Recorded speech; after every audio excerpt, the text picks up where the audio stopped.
आज दशा माता की कहानी सुनी थी क्योंकि आज था दशा माता का फास्ट।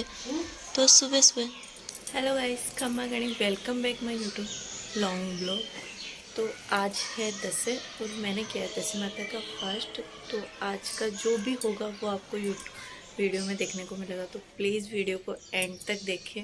एंड बहुत टाइम बाद में ब्लॉग शूट कर रही हूँ क्योंकि टाइम ही नहीं मिलता। टाइम कहाँ जाता है वो मुझे नहीं पता। तो फाइनली मैं यहाँ पे तैयार हो चुकी हूँ। आधी होना बाकी है। पहले हम चलते हैं गणगौर पूजने, वो पूज के आ जाते हैं, उसके बाद करेंगे दशा माता की पूजा। ओके। तो यहाँ मैं और बिट्टू चले धूप लेने क्योंकि हमारे पास में धूप वहाँ पे घर है, तो उनके यहाँ धूप लगी हुई है। तो फाइनली हम धूप लेके मैं चली छत पे पूजा करने और फिर मैंने गणगौर की पूजा की अच्छे से। गणगौर की पूजा करके मैं आ गई नीचे। यहाँ मैं गणगौर पूजा और नीचे आके फिर मैं लग गई अपने काम में क्योंकि मुझे बनाना था बिट्टू के लिए उपमा। तो फिर जल्दी से गैस पे कढ़ाई चढ़ाई और फाइनली हमारा उपमा बन गया, यहाँ पे तैयार है। उपमा तो बन गया, इसे खाने वाला कहाँ है। तो चलो उपमा को लेते हैं पहले और लगते हैं अपने दूसरे काम में। तो यहाँ मुझे बनाना था आज चूरमा। तो चूरमे के लिए पहले मैंने आटा लगाया और आटा लगा के रख दिया और बिट्टू के पास चली उपमा लेके। और ये रहा बिट्टू यहाँ पे। बिट्टू खाना।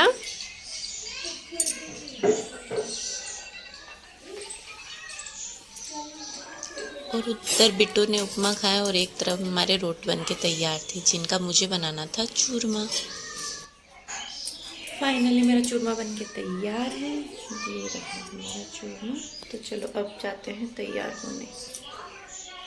तो ये मैं तैयार हो चुकी थी। पहले मैंने दूसरी ड्रेस पहने थे, उसके ऊपर ही पेयर के ओढ़ना का प्लान था बट प्लान चेंज हो गया। फिर मैंने ये पहना और यहाँ पे ये हमने कहानी सुनने के लिए तैयार हो गए सब लोग। और काकी सभी आ चुके थे, मम्मी भी यहाँ पे तैयार थे। फिर उसके बाद यहाँ पे चौका लगाया और चौके पे फिर हमने ये अलग अलग सबने टिक्की लगाई। फिर मेहंदी की, कुंकू की, काजल की, सबकी यहाँ पे टिक्की लगती है। बीच में 10 लगती है और 10 साइड में लगती है।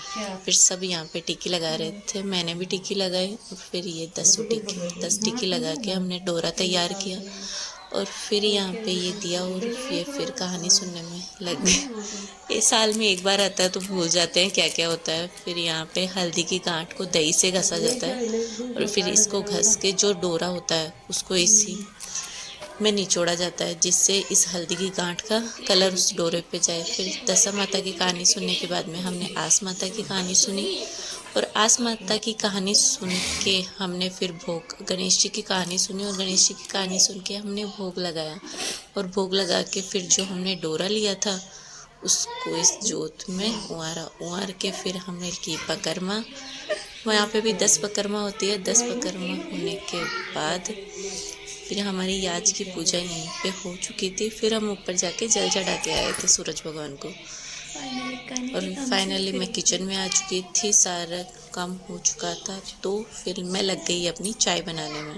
इसके बिना कुछ नहीं भाई। फिर मस्त गर्मा गर्म चाय पी, आज यही है हमारा भोजन। और फिर चाय पी के मैं चली गई शाम को छत पे गणगौर बनाने।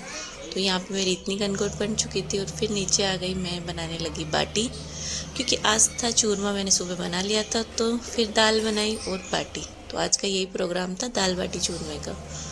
और फाइनली यहाँ पे मेरी बाटियाँ सिक रही है, अभी सिकी नहीं है, सिक रही है। जब तक बाटियाँ सिकती है देखते हैं और क्या काम रह गया। और ये आ गया हमारा घी। मतलब कि बाटी बनाए घी ना हो तो फिर बाटी खाने का कोई मतलब नहीं है।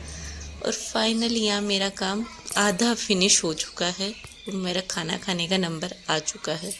और मैंने घड़ी में जैसे ही टाइम देखा 10:30 बज चुके थे। मेरा कल भी फास्ट था तो मुझे 12 बजे से पहले खाना खाना था। ये आ गया मेरा खाना। मैं किसी के उजड़े में थी तो मुझे ये खाना खाना पड़ा, जो घर पे बनाया था वो नहीं खाया। तो आज के ब्लॉग में इतना ही, मिलते हैं नेक्स्ट वीडियो में। तब के लिए बाय बाय। और अगर वीडियो अच्छा लगा हो तो प्लीज़ लाइक एंड सब्सक्राइब।